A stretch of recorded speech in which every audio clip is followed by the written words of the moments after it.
Jane Eyre by Charlotte Brontë. Chapter 34. It was near Christmas by the time all was settled. The season of general holiday approached. I now closed Morton School, taking care that the parting should not be barren on my side. Good fortune opens the hand as well as the heart wonderfully, and to give somewhat when we have largely received is but to afford a vent to the unusual ebullition of the sensations. I had long felt with pleasure that many of my rustic scholars liked me, and when we parted, that consciousness was confirmed. They manifested their affection plainly and strongly. Deep was my gratification to find I had really a place in their unsophisticated hearts. I promised them that never a week should pass in future that I did not visit them, and give them an hour's teaching in their school. Mr. Rivers came up, as, having seen the classes, now numbering 60 girls, file out before me, and locked the door, I stood with the key in my hand, exchanging a few words of special farewell with some half-dozen of my best scholars, as decent, respectable, modest, and well-informed young women as could be found in the ranks of the British peasantry. And that is saying a great deal, for after all the British peasantry are the best taught, best mannered, most self-respecting of any in Europe. Since those days I have seen paysans and bouwerinnen, and the best of them seemed to me ignorant, coarse, and besotted, compared with my Morton girls. "Do you consider you have got your reward for a season of exertion?" asked Mr. Rivers when they were gone. "Does not the consciousness of having done some real good in your day and generation give pleasure?" "Doubtless." "And you have only toiled a few months. Would not a life devoted to the task of regenerating your race be well spent?" "Yes," I said, "but I could not go on so for ever. I want to enjoy my own faculties as well as to cultivate those of other people. I must enjoy them now. Don't recall either my mind or body to the school. I am out of it, and disposed for full holiday." He looked grave. "What now? What sudden eagerness is this you evince? What are you going to do?" "To be active as I can. And first I must beg you to set Hannah at liberty, and get somebody else to wait on you." "Do you want her?" "Yes, to go with me to Moor House. Diana and Mary will be at home in a week, and I want to have everything in order against their arrival." "I understand. I thought you were for flying off on some excursion. It is better so. Hannah will go with you." "Tell her to be ready by tomorrow, then, and here is the schoolroom key. I will give you the key of my cottage in the morning." He took it. "You give it up very gleefully," said he. "I don't quite understand your light-heartedness, because I cannot tell what employment you propose to yourself as a substitute for the one you are relinquishing. What aim, what purpose, what ambition in life have you now?" "My first aim will be to clean down. Do you comprehend the full force of the expression? To clean down Moor House from chamber to cellar. My next, to rub it up with beeswax, oil, and an indefinite number of cloths, till it glitters again. My third, to arrange every chair, table, bed, carpet, with mathematical precision. Afterwards I shall go near to ruin you in coals and peat to keep up good fires in every room. And lastly, the 2 days preceding that on which your sisters are expected will be devoted by Hannah and me to such a beating of eggs, sorting of currants, grating of spices, compounding of Christmas cakes, chopping up of materials for mince pies, and solemnizing of other culinary rites, as words can convey but an inadequate notion of to the uninitiated like you. My purpose, in short, is to have all things in an absolutely perfect state of readiness for Diana and Mary before next Thursday, and my ambition is to give them a beau ideal of a welcome when they come." St. John smiled slightly. Still he was dissatisfied. "It is all very well for the present," said he, "but seriously, I trust that when the first flush of vivacity is over, you will look a little higher than domestic endearments and household joys." "The best things the world has," I interrupted. "No, Jane, no. This world is not the scene of fruition. Do not attempt to make it so; nor of rest. Do not turn slothful." "I mean, on the contrary, to be busy." "Jane, I excuse you for the present. 2 months' grace I allow you for the full enjoyment of your new position, and for pleasing yourself with this late-found charm of relationship. But then I hope you'll begin to look beyond Moor House and Morton and sisterly society, than the selfish calm and sensual comfort of civilized affluence. I hope your energies will then once more trouble you with their strength." I looked at him with surprise. "St. John," I said, "I think you are almost wicked to talk so. I am disposed to be as content as a queen, and you try to stir me up to restlessness. To what end?" "To the end of turning to profit the talents which God has committed to your keeping, and of which he will surely one day demand a strict account. Jane, I shall watch you closely and anxiously, I warn you of that; and try to restrain the disproportionate fervour with which you throw yourself into commonplace home pleasures. Don't cling so tenaciously to ties of the flesh. Save your constancy and ardour for an adequate cause, forbear to waste them on trite, transient objects. Do you hear, Jane?" "Yes, just as if you were speaking Greek. I feel I have adequate cause to be happy, and I will be happy. Good-bye." Happy at Moor House I was, and hard I worked, and so did Hannah. She was charmed to see how jovial I could be amidst the bustle of a house turned topsy-turvy, how I could brush and dust and clean and cook; and really, after a day or two of confusion worse confounded, it was delightful by degrees to invoke order from the chaos ourselves had made. I had previously taken a journey to S to purchase some new furniture, my cousins having given me carte blanche to effect what alterations I pleased, and a sum having been set aside for that purpose.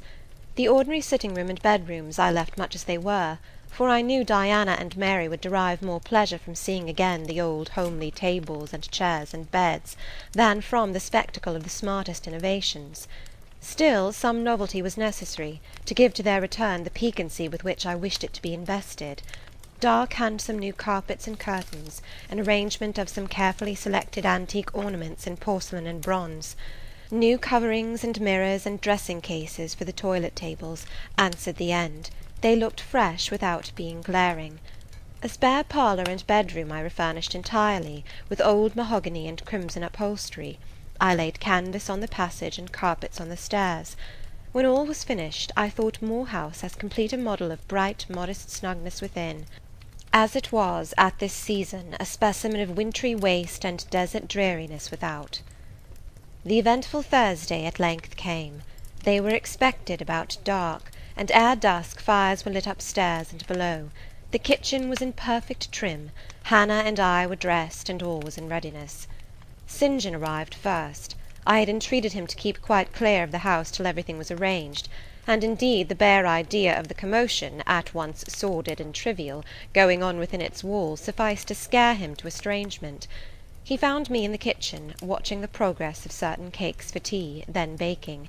Approaching the hearth, he asked, "If I was at last satisfied with housemaid's work?" I answered by inviting him to accompany me on a general inspection of the result of my labours. With some difficulty I got him to make the tour of the house. He just looked in at the doors I opened, and when he had wandered upstairs and downstairs, he said I must have gone through a great deal of fatigue and trouble to have effected such considerable changes in so short a time; but not a syllable did he utter indicating pleasure in the improved aspect of his abode. This silence damped me. I thought perhaps the alterations had disturbed some old associations he valued. I inquired whether this was the case, no doubt in a somewhat crestfallen tone. "Not at all. He had, on the contrary, remarked I had scrupulously respected every association. He feared, indeed, I must have bestowed more thought on the matter than it was worth. How many minutes, for instance, had I devoted to studying the arrangement of this very room? By the by, could I tell him where such a book was?" I showed him the volume on the shelf. He took it down, and withdrawing to his accustomed window recess, he began to read it. Now I did not like this reader. St. John was a good man, but I began to feel he had spoken truth of himself when he said he was hard and cold. The humanities and amenities of life had no attraction for him, its peaceful enjoyments no charm. Literally, he lived only to aspire, after what was good and great, certainly, but still he would never rest, nor approve of others resting round him. As I looked at his lofty forehead, still and pale as a white stone, at his fine lineaments fixed in study, I comprehended all at once that he would hardly make a good husband, that it would be a trying thing to be his wife. I understood, as by inspiration, the nature of his love for Miss Oliver. I agreed with him that it was but a love of the senses. I comprehended how he should despise himself for the feverish influence it exercised over him, how he should wish to stifle and destroy it, how he should mistrust its ever conducting permanently to his happiness or hers. I saw he was of the material from which nature hews her heroes, Christian and pagan, her lawgivers, her statesmen, her conquerors, a steadfast bulwark for great interests to rest upon, but at the fireside too often a cold, cumbrous column, gloomy and out of place. This parlour is not his sphere, I reflected. The Himalayan ridge or Caffrey bush, even the plague-cursed Guinea coast swamp would suit him better. Well may he eschew the calm of domestic life, it is not his element. There his faculties stagnate, they cannot develop or appear to advantage. It is in scenes of strife and danger, where courage is proved, and energy exercised, and fortitude tasked, that he will speak and move, the leader and superior. A merry child would have the advantage of him on this hearth. He is right to choose a missionary's career. I see it now. "They are coming! They are coming!" cried Hannah, throwing open the parlour door. At the same moment old Carlo barked joyfully. Out I ran. It was now dark, but a rumbling of wheels was audible. Hannah soon had a lantern lit. The vehicle had stopped at the wicket. The driver opened the door. First one well-known form, then another stepped out. In a minute I had my face under their bonnets, in contact first with Mary's soft cheek, then with Diana's flowing curls. They laughed, kissed me, then Hannah, patted Carlo, who was half wild with delight, asked eagerly if all was well, and being assured in the affirmative, hastened into the house. They were stiff with their long and jolting drive from Whitcross, and chilled with the frosty night air, but their pleasant countenances expanded to the cheerful firelight. While the driver and Hannah brought in the boxes, they demanded St. John. At this moment he advanced from the parlour. They both threw their arms round his neck at once. He gave each one quiet kiss, said in a low tone a few words of welcome, stood a while to be talked to, and then, intimating that he supposed they would soon rejoin him in the parlour, withdrew there as to a place of refuge. I had lit their candles to go upstairs, but Diana had first to give hospitable orders respecting the driver. This done, both followed me. They were delighted with the renovation and decorations of their rooms, with the new drapery and fresh carpets and rich tinted china vases. They expressed their gratification ungrudgingly. I had the pleasure of feeling that my arrangements met their wishes exactly, and that what I had done added a vivid charm to their joyous return home. Sweet was that evening. My cousins, full of exhilaration, were so eloquent in narrative and comment, that their fluency covered St. John's taciturnity. He was sincerely glad to see his sisters, but in their glow of fervour and flow of joy he could not sympathize. The event of the day, that is, the return of Diana and Mary, pleased him, but the accompaniments of that event, the glad tumult, the garrulous glee of reception, irked him. I saw he wished the calmer morrow was come. In the very meridian of the night's enjoyment, about an hour after tea, a rap was heard at the door. Hannah entered with the intimation that "a poor lad was come, at that unlikely time, to fetch Mr. Rivers to see his mother, who was drawing away." "Where does she live, Hannah?" "Clear up at Whitcross Brow, almost 4 miles off, and more and moss all the way." "Tell him I will go." "I'm sure, sir, you had better not. It's the worst road to travel after dark that can be. There's no track at all over the bog. And then it is such a bitter night, the keenest wind you ever felt. You had better send word, sir, that you will be there in the morning." But he was already in the passage, putting on his cloak, and without one objection, one murmur, he departed. It was then 9 o'clock. He did not return till midnight. Starved and tired enough he was, but he looked happier than when he set out. He had performed an act of duty, made an exertion, felt his own strength to do and deny, and was on better terms with himself. I am afraid the whole of the ensuing week tried his patience. It was Christmas week. We took to no settled employment, but spent it in a sort of merry domestic dissipation. The air of the moors, the freedom of home, the dawn of prosperity, acted on Diana and Mary's spirits like some life-giving elixir. They were gay from morning till noon, and from noon till night. They could always talk, and their discourse, witty, pithy, original, had such charms for me that I preferred listening to and sharing in it to doing anything else. St. John did not rebuke our vivacity, but he escaped from it. He was seldom in the house, his parish was large, the population scattered, and he found daily business in visiting the sick and poor in its different districts. One morning at breakfast, Diana, after looking a little pensive for some minutes, asked him, if his plans were yet unchanged. "Unchanged and unchangeable," was the reply, and he proceeded to inform us that his departure from England was now definitively fixed for the ensuing year. "And Rosamond Oliver?" suggested Mary, the words seeming to escape her lips involuntarily. For no sooner had she uttered them, than she made a gesture as if wishing to recall them. St. John had a book in his hand. It was his unsocial custom to read at meals. He closed it, and looked up. "Rosamond Oliver," said he, "is about to be married to Mr. Granby, one of the best connected and most estimable residents in S. Grandson and heir to Sir Frederick Granby. I had the intelligence from her father yesterday." His sisters looked at each other and at me. We all three looked at him. He was serene as glass. "The match must have been got up hastily," said Diana. "They cannot have known each other long." "But 2 months. They met in October at the county ball at S. But where there are no obstacles to a union, as in the present case, where the connection is in every point desirable, delays are unnecessary. They will be married as soon as S. Place, which Sir Frederick gives up to them, can be refitted for their reception." The first time I found St. John alone after this communication, I felt tempted to inquire if the event distressed him; but he seemed so little to need sympathy, that, so far from venturing to offer him more, I experienced some shame at the recollection of what I had already hazarded. Besides, I was out of practice in talking to him; his reserve was again frozen over, and my frankness was congealed beneath it. He had not kept his promise of treating me like his sisters.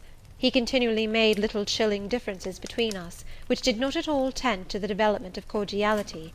In short, now that I was acknowledged his kinswoman, and lived under the same roof with him, I felt the distance between us to be far greater than when he had known me only as the village schoolmistress.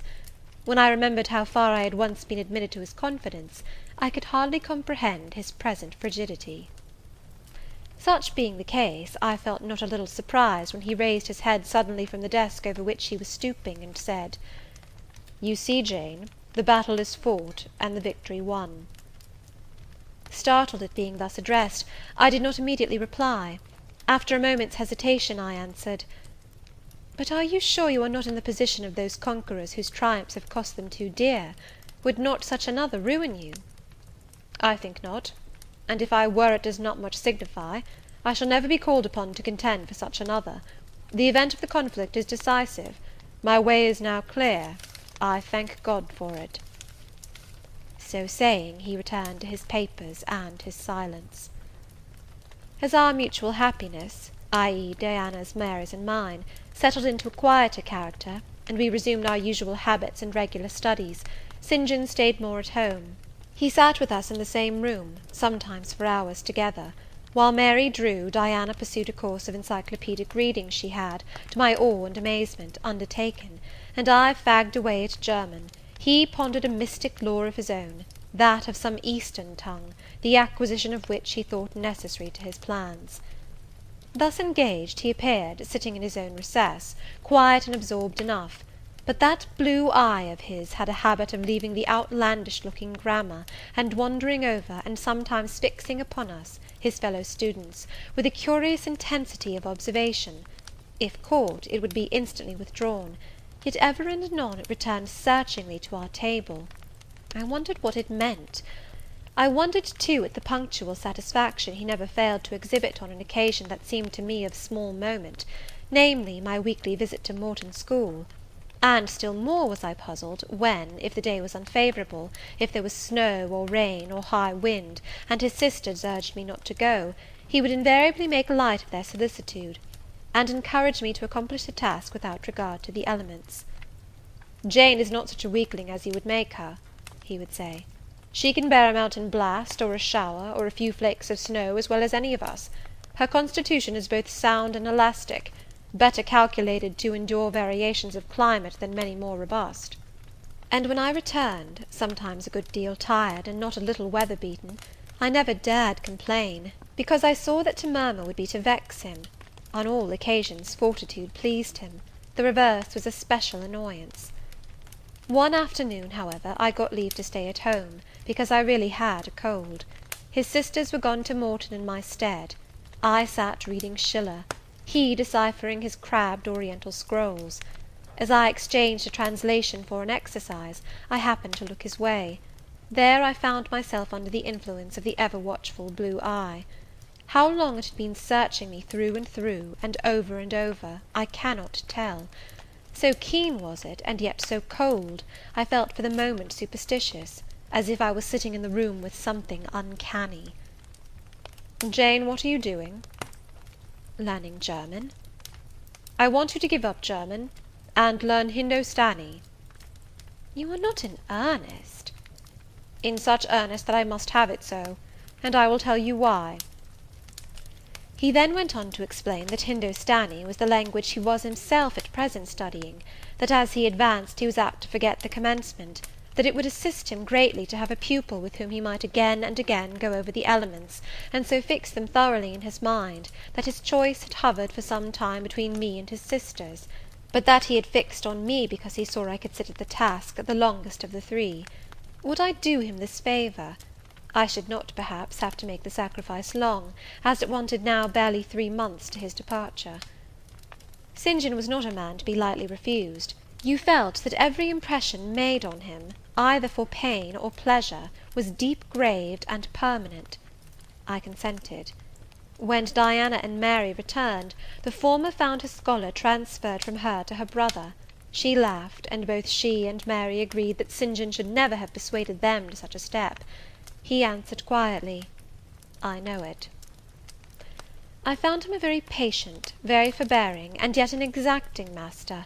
He expected me to do a great deal, and when I fulfilled his expectations, he in his own way fully testified his approbation. By degrees he acquired a certain influence over me that took away my liberty of mind. His praise and notice were more restraining than his indifference. I could no longer talk or laugh freely when he was by, because a tiresomely importunate instinct reminded me that vivacity, at least in me, was distasteful to him. I was so fully aware that only serious moods and occupations were acceptable, that in his presence every effort to sustain or follow any other became vain. I fell under a freezing spell. When he said go, I went; come, I came; do this, I did it. But I did not love my servitude. I wished, many a time, he had continued to neglect me. One evening, when at bedtime his sisters and I stood round him, bidding him good night, he kissed each of them as was his custom, and as was equally his custom, he gave me his hand. Diana, who chanced to be in a frolicsome humour, she was not painfully controlled by his will, for hers in another way was as strong, exclaimed, "St. John, you used to call Jane your third sister, but you don't treat her as such. You should kiss her too." She pushed me towards him. I thought Diana very provoking, and felt uncomfortably confused; and while I was thus thinking and feeling, St. John bent his head. His Greek face was brought to a level with mine, his eyes questioned my eyes piercingly. He kissed me. There are no such things as marble kisses or ice kisses, or I should say my ecclesiastical cousin's salute belonged to one of these classes; but there may be experiment kisses, and his was an experiment kiss. When given, he viewed me to learn the result. It was not striking. I am sure I did not blush. Perhaps I might have turned a little pale, for I felt as if this kiss were a seal affixed to my fetters. He never omitted the ceremony afterwards, and the gravity and quiescence with which I underwent it seemed to invest it for him with a certain charm. As for me, I daily wished more to please him; but to do so, I felt daily more and more that I must disown half my nature, stifle half my faculties, wrest my tastes from their original bent, force myself to the adoption of pursuits for which I had no natural vocation. He wanted to train me to an elevation I could never reach. It racked me hourly to aspire to the standard he uplifted. The thing was as impossible as to mould my irregular features to his correct and classic pattern, to give my changeable green eyes the sea-blue tint and solemn lustre of his own. Not his ascendancy alone, however, held me in thrall at present. Of late it had been easy enough for me to look sad. A cankering evil sat at my heart, and drained my happiness at its source, the evil of suspense. Perhaps you think I had forgotten Mr. Rochester, reader, amidst these changes of place and fortune. Not for a moment. His idea was still with me, because it was not a vapour sunshine could disperse, nor a sand-traced effigy storms could wash away. It was a name graven on a tablet, fated to last as long as the marble it inscribed. The craving to know what had become of him followed me everywhere. When I was at Morton, I re-entered my cottage every evening to think of that, and now at Moor House I sought my bedroom each night to brood over it. In the course of my necessary correspondence with Mr. Briggs about the will, I had inquired if he knew anything of Mr. Rochester's present residence and state of health; but, as St. John had conjectured, he was quite ignorant of all concerning him. I then wrote to Mrs. Fairfax, entreating information on the subject. I had calculated with certainty on this step answering my end. I felt sure it would elicit an early answer. I was astonished when a fortnight passed without reply; but when 2 months wore away, and day after day the post arrived and brought nothing for me, I fell a prey to the keenest anxiety. I wrote again. There was a chance of my first letter having missed. Renewed hope followed renewed effort. It shone like the former for some weeks; then, like it, it faded, flickered. Not a line, not a word reached me. When half a year wasted in vain expectancy, my hope died out, and then I felt dark indeed. A fine spring shone round me, which I could not enjoy. Summer approached. Diana tried to cheer me. She said I looked ill, and wished to accompany me to the sea-side. This St. John opposed. He said I did not want dissipation, I wanted employment. My present life was too purposeless. I required an aim; and, I suppose, by way of supplying deficiencies, he prolonged still further my lessons in Hindostani, and grew more urgent in requiring their accomplishment. And I, like a fool, never thought of resisting him. I could not resist him. One day I had come to my studies in lower spirits than usual. The ebb was occasioned by a poignantly felt disappointment. Hannah had told me in the morning there was a letter for me, and when I went down to take it, almost certain that the long-looked-for tidings were vouchsafed me at last, I found only an unimportant note from Mr. Briggs on business. The bitter check had wrung from me some tears; and now, as I sat poring over the crabbed characters and flourishing tropes of an Indian scribe, my eyes filled again. St. John called me to his side to read. In attempting to do this, my voice failed me, words were lost in sobs. He and I were the only occupants of the parlour. Diana was practising her music in the drawing-room, Mary was gardening. It was a very fine May day, clear, sunny, and breezy. My companion expressed no surprise at this emotion, nor did he question me as to its cause. He only said, "We will wait a few minutes, Jane, till you are more composed." And while I smothered the paroxysm with all haste, he sat calm and patient, leaning on his desk, and looking like a physician watching with the eye of science an expected and fully understood crisis in a patient's malady. Having stifled my sobs, wiped my eyes, and muttered something about not being very well that morning, I resumed my task, and succeeded in completing it. St. John put away my books and his, locked his desk, and said, "Now, Jane, you shall take a walk, and with me." "I will call Diana and Mary." "No, I want only one companion this morning, and that must be you. Put on your things, go out by the kitchen door, take the road towards the head of Marsh Glen. I will join you in a moment." I know no medium. I never in my life have known any medium in dealing with positive hard characters antagonistic to my own, between absolute submission and determined revolt. I have always faithfully observed the one, up to the very moment of bursting, sometimes with volcanic vehemence, into the other; and as neither present circumstances warranted, nor my present mood inclined me to mutiny, I observed careful obedience to St. John's directions, and in 10 minutes I was treading the wild track of the glen, side by side with him. The breeze was from the west. It came over the hills, sweet with scents of heath and rush. The sky was of stainless blue. The stream descending the ravines swelled with past spring rains, poured along plentiful and clear, catching golden gleams from the sun and sapphire tints from the firmament. As we advanced and left the track, we trod a soft turf, mossy fine and emerald green, minutely enamelled with a tiny white flower, and spangled with a star-like yellow blossom. The hills, meantime, shut us quite in, for the glen, towards its head, wound to their very core. "Let us rest here," said St. John as we reached the first stragglers of a battalion of rocks, guarding a sort of pass, beyond which the beck rushed down a waterfall, and where, still a little further, the mountain shook off turf and flower, had only heath for raiment and crag for gem, where it exaggerated the wild to the savage, and exchanged the fresh for the frowning, where it guarded the forlorn hope of solitude, and a last refuge for silence. I took a seat.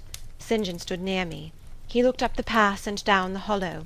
His glance wandered away with the stream, and returned to traverse the unclouded heaven which coloured it. He removed his hat, let the breeze stir his hair and kiss his brow. He seemed in communion with the genius of the haunt. With his eye he bade farewell to something. "And I shall see it again," he said aloud, "in dreams when I sleep by the Ganges, and again in a more remote hour, when another slumber overcomes me, on the shore of a darker stream." Strange words of a strange love. An austere patriot's passion for his fatherland. He sat down. For half an hour we never spoke, neither he to me nor I to him.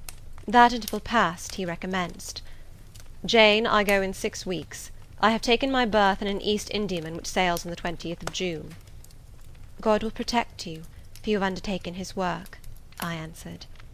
"Yes," he said, "there is my glory and joy. I am the servant of an infallible master. I am not going out under human guidance, subject to the defective laws and erring control of my feeble fellow worms. My king, my lawgiver, my captain is the all-perfect. It seems strange to me that all round me do not burn to enlist under the same banner, to join in the same enterprise." "All have not your powers, and it would be folly for the feeble to wish to march with the strong." "I do not speak of the feeble, or think of them. I address only such as are worthy of the work, and content to accomplish it." "Those are few in number, and difficult to discover." "You say truly. But when found, it is right to stir them up, to urge and exhort them to the effort, to show them what their gifts are and why they were given, to speak heaven's message in their ear, to offer them, direct from God, a place in the ranks of his chosen." "If they are really qualified for the task, will not their own hearts be the first to inform them of it?" I felt as if an awful charm was framing round and gathering over me. I trembled to hear some fatal words spoken which would at once declare and rivet the spell. "And what does your heart say?" demanded St. John. "My heart is mute. My heart is mute," I answered, struck and thrilled. "Then I must speak for it," continued the deep relentless voice. "Jane, come with me to India. Come as my helpmeet and fellow labourer." The glen and sky spun round. The hills heaved. It was as if I had heard a summons from heaven, as if a visionary messenger, like him of Macedonia, had announced, "Come over and help us." But I was no apostle. I could not behold the herald. I could not receive his call. "Oh, St. John," I cried, "have some mercy!"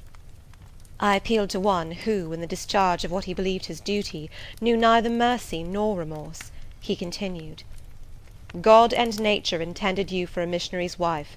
It is not personal, but mental endowments they have given you. You are formed for labour, not for love. A missionary's wife you must, shall be. You shall be mine. I claim you, not for my pleasure, but for my sovereign's service." "I am not fit for it. I have no vocation," I said. He had calculated on these first objections. He was not irritated by them.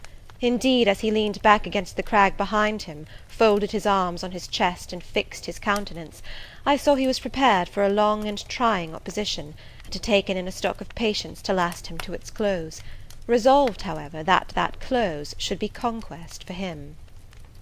"Humility, Jane," said he, "is the groundwork of Christian virtues. You say right that you are not fit for the work. Who is fit for it? Or who, that ever was truly called, believed himself worthy of the summons? I, for instance, am but dust and ashes. With St. Paul I acknowledge myself the chiefest of sinners, but I do not suffer this sense of my personal vileness to daunt me. I know my leader, that he is just as well as mighty, and while he has chosen a feeble instrument to perform a great task, he will, from the boundless stores of his providence, supply the inadequacy of the means to the end. Think like me, Jane. Trust like me. It is the Rock of Ages I ask you to lean on. Do not doubt but it will bear the weight of your human weakness." "I do not understand a missionary life. I have never studied missionary labours." "There I, humble as I am, can give you the aid you want. I can set you your task from hour to hour, stand by you always, help you from moment to moment.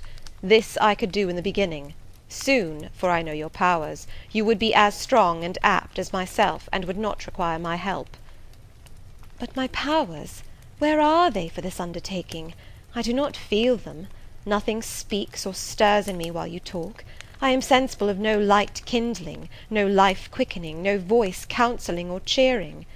Oh, I wish I could make you see how much my mind is at this moment like a rayless dungeon, with one shrinking fear fettered in its depths, the fear of being persuaded by you to attempt what I cannot accomplish." "I have an answer for you. Hear it. I have watched you ever since we first met. I have made you my study for 10 months. I have proved you in that time by sundry tests. And what have I seen and elicited? In the village school I found you could perform well, punctually, uprightly, labour uncongenial to your habits and inclinations. I saw you could perform it with capacity and tact. You could win while you controlled. In the calm with which you learnt you had become suddenly rich, I read a mind clear of the vice of Demas. Lucre had no undue power over you. In the resolute readiness with which you cut your wealth into 4 shares, keeping but 1 to yourself, and relinquishing the 3 others to the claim of abstract justice, I recognized a soul that revelled in the flame and excitement of sacrifice. In the tractability with which, at my wish, you forsook a study in which you were interested, and adopted another because it interested me, in the untiring assiduity with which you have since persevered in it, in the unflagging energy and unshaken temper with which you have met its difficulties, I acknowledge the complement of the qualities I seek.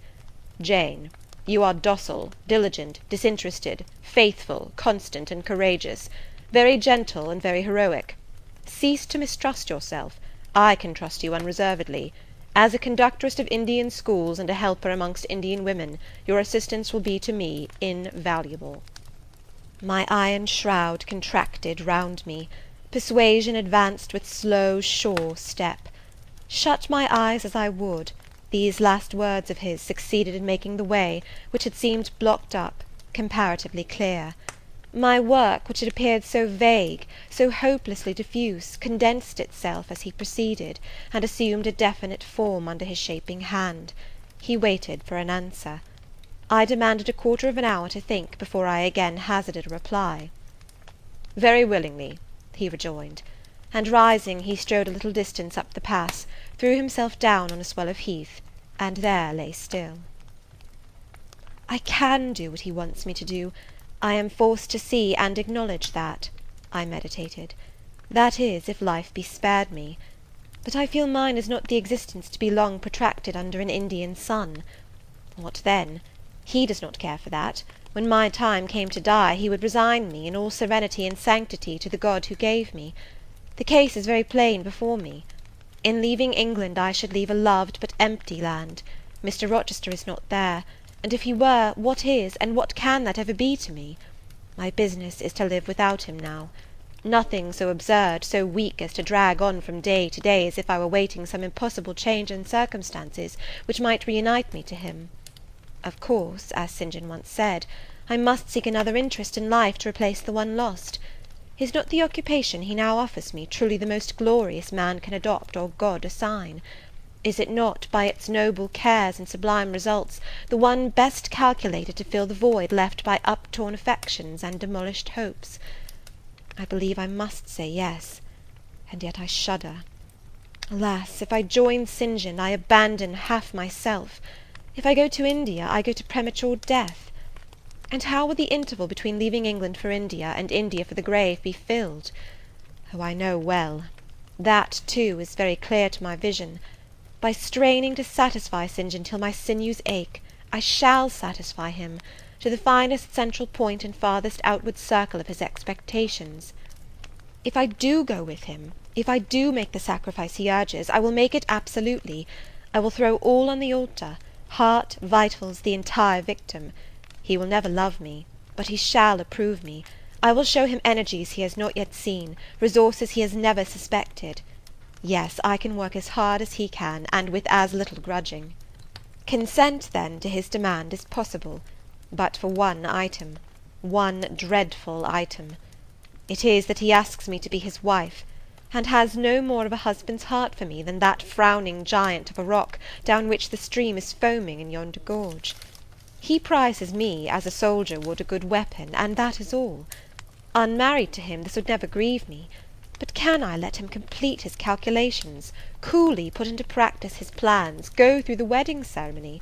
Can I receive from him the bridal ring, endure all the forms of love, which I doubt not he would scrupulously observe, and know that the spirit was quite absent? Can I bear the consciousness that every endearment he bestows is a sacrifice made on principle?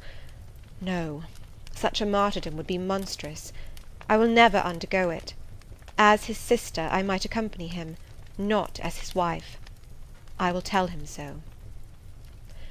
I looked towards the knoll. There he lay, still as a prostrate column. His face turned to me, his eye beaming watchful and keen. He started to his feet and approached me. I am ready to go to India, if I may go free. Your answer requires a commentary, he said. It is not clear. You have hitherto been my adopted brother, I your adopted sister. Let us continue as such. You and I had better not marry. He shook his head. Adopted fraternity will not do in this case. If you were my real sister it would be different. I should take you and seek no wife. But as it is, either our union must be consecrated and sealed by marriage, or it cannot exist. Practical obstacles oppose themselves to any other plan. Do you not see it, Jane? Consider a moment, your strong sense will guide you. I did consider, and still my sense, such as it was, directed me only to the fact that we did not love each other as man and wife should, and therefore it inferred we ought not to marry. I said so. St. John, I returned, I regard you as a brother, you me as a sister, so let us continue. We cannot, he answered, with short, sharp determination. It would not do. You have said you will go with me to India. Remember, you have said that. Conditionally. Well, well, to the main point. The departure with me from England, the cooperation with me in my future labours, you do not object. You have already as good as put your hand to the plough. You are too consistent to withdraw it. You have but one end to keep in view, how the work you have undertaken can best be done. Simplify your complicated interests, feelings, thoughts, wishes, aims. Merge all considerations in one purpose, that of fulfilling with effect, with power, the mission of your great master. To do so you must have a coadjutor, not a brother, that is a loose tie, but a husband. I, too, do not want a sister. A sister might any day be taken from me. I want a wife, the sole helpmeet I can influence sufficiently in life, and retain absolutely till death. I shuddered as he spoke. I felt his influence in my marrow, his hold on my limbs. Seek one elsewhere than in me, St. John. Seek one fitted to you. One fitted to my purpose, you mean? Fitted to my vocation? Again, I tell you, it is not the insignificant private individual, the mere man with the man's selfish senses, I wish to mate. It is the missionary. And I will give the missionary my energies. It is all he wants, but not myself. That would only be adding the husk and shell to the kernel. For them he has no use. I retain them. You cannot. You ought not. Do you think God will be satisfied with half an oblation? Will he accept a mutilated sacrifice? It is the cause of God I advocate. It is under his standard I enlist you. I cannot accept on his behalf a divided allegiance. It must be entire. Oh, I will give my heart to God, I said. You do not want it. I will not swear, reader, that there was not something of repressed sarcasm both in the tone in which I uttered this sentence, and in the feeling that accompanied it. I had silently feared St. John till now, because I had not understood him. He had held me in awe, because he had held me in doubt. How much of him was saint, how much mortal, I could not heretofore tell, but revelations were being made in this conference. The analysis of his nature was proceeding before my eyes. I saw his fallibilities, I comprehended them. I understood that, sitting there where I did, on the bank of heath, and with that handsome form before me, I sat at the feet of a man, caring as I. The veil fell from his hardness and despotism. Having felt in him the presence of these qualities, I felt his imperfection, and took courage.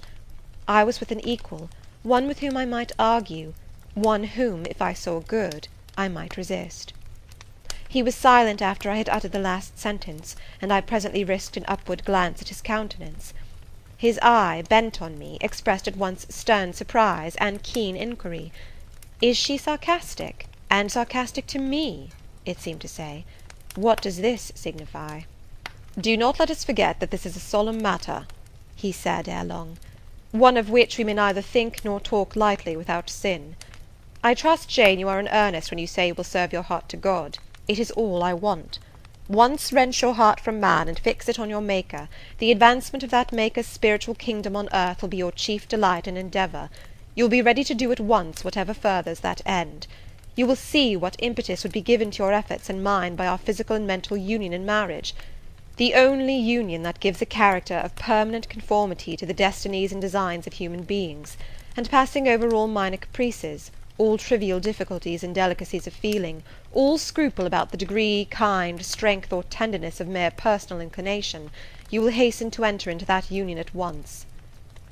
Shall I said briefly, and I looked at his features, beautiful in their harmony, but strangely formidable in their still severity, at his brow, commanding but not open, at his eyes, bright and deep and searching, but never soft, at his tall imposing figure, and fancied myself in idea his wife. Oh, it would never do!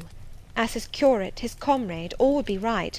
I would cross oceans with him in that capacity, toil under eastern suns, in Asian deserts with him in that office, admire and emulate his courage and devotion and vigour, accommodate quietly to his masterhood, smile undisturbed at his ineradicable ambition, discriminate the Christian from the man, profoundly esteem the one, and freely forgive the other. I should suffer often, no doubt, attached to him only in this capacity. My body would be under rather a stringent yoke, but my heart and mind would be free. I should still have my unblighted self to turn to, my natural unenslaved feelings with which to communicate in moments of loneliness. There would be recesses in my mind which would be only mine, to which he never came, and sentiments growing there fresh and sheltered, which his austerity could never blight, nor his measured warrior march trample down. But as his wife, at his side always, and always constrained, and always checked, forced to keep the fire of my nature continually low, to compel it to burn inwardly, and never utter a cry, though the imprisoned flame consumed vital after vital, this would be unendurable. St. John, I exclaimed, when I had got so far in my meditation. Well, he answered icily. I repeat, I freely consent to go with you as your fellow missionary, but not as your wife. I cannot marry you, and become part of you. A part of me you must become, he answered steadily, otherwise the whole bargain is void. How can I, a man not yet 30, take out with me to India a girl of 19, unless she be married to me? How can we be for ever together, sometimes in solitude, sometimes amidst savage tribes, and unwed? Very well, I said shortly. Under the circumstances, quite as well as if I were either your real sister, or a man and a clergyman like yourself. It is known that you are not my sister. I cannot introduce you as such. To attempt it would be to fasten injurious suspicions on us both. And for the rest, though you have a man's vigorous brain, you have a woman's heart, and it would not do. It would do, I affirmed with some disdain, perfectly well. I have a woman's heart, but not where you are concerned. For you, I have only a comrade's constancy, a fellow soldier's frankness, fidelity, fraternity, if you like, a neophyte's respect and submission to his hierophant. Nothing more. Don't fear. It is what I want, he said, speaking to himself. It is just what I want. And there are obstacles in the way. They must be hewn down. Jane, you would not repent marrying me. Be certain of that. We must be married. There is no other way. And undoubtedly enough of love would follow upon marriage to render the union right even in your eyes. I scorn your idea of love, I could not help saying, as I rose up and stood before him, leaning my back against the rock. I scorn the counterfeit sentiment you offer. Yes, St. John, and I scorn you when you offer it." He looked at me fixedly, compressing his well-cut lips while he did so. Whether he was incensed or surprised, or what, it was not easy to tell. He could command his countenance thoroughly. "I scarcely expected to hear that expression from you," he said. "I think I have done and uttered nothing to deserve scorn." I was touched by his gentle tone, and overawed by his high, calm mien. "Forgive me the words, St. John, but it is your own fault that I have been roused to speak so unguardedly. You have introduced a topic in which our natures are at variance, a topic we should never discuss. The very name of love is an apple of discord between us. If the reality were required, what should we do? How should we feel? My dear cousin, abandon your scheme of marriage, forget it." "No," said he, "it is a long-cherished scheme, and the only one which can secure my great end; but I shall urge you no further at present. To-morrow I leave home for Cambridge. I have many friends there to whom I should wish to say farewell. I shall be absent a fortnight. Take that space of time to consider my offer, and do not forget that if you reject it, it is not me you deny, but God. Through my means he opens to you a noble career; as my wife only can you enter upon it. Refuse to be my wife, and you limit yourself forever to a track of selfish ease and barren obscurity.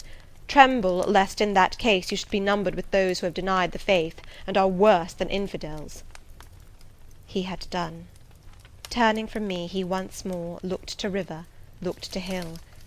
But this time his feelings were all pent in his heart. I was not worthy to hear them uttered. As I walked by his side homeward, I read well in his iron silence all he felt towards me, the disappointment of an austere and despotic nature, which has met resistance where it expected submission; the disapprobation of a cool, inflexible judgment, which has detected in another feelings and views in which it has no power to sympathize. In short, as a man, he would have wished to coerce me into obedience. It was only as a sincere Christian he bore so patiently with my perversity, and allowed so long a space for reflection and repentance. That night, after he had kissed his sisters, he thought proper to forget even to shake hands with me, but left the room in silence. I, who, though I had no love, had much friendship for him, was hurt by the marked omission, so much hurt that tears started to my eyes. "I see you and St. John have been quarrelling, Jane," said Diana, during our walk on the moor, "but go after him. He is now lingering in the passage expecting you. He will make it up." I have not much pride under such circumstances. I would always rather be happy than dignified, and I ran after him. He stood at the foot of the stairs. "Good night, St. John," said I. "Good night, Jane," he replied calmly. "Then shake hands," I added. What a cold, loose touch he impressed on my fingers! He was deeply displeased by what had occurred that day. Cordiality would not warm, nor tears move him. No happy reconciliation was to be had with him, no cheering smile or generous word. But still the Christian was patient and placid, and when I asked him if he forgave me, he answered that he was not in the habit of cherishing the remembrance of vexation, that he had nothing to forgive, not having been offended. And with that answer he left me. I would much rather he had knocked me down. Chapter 34.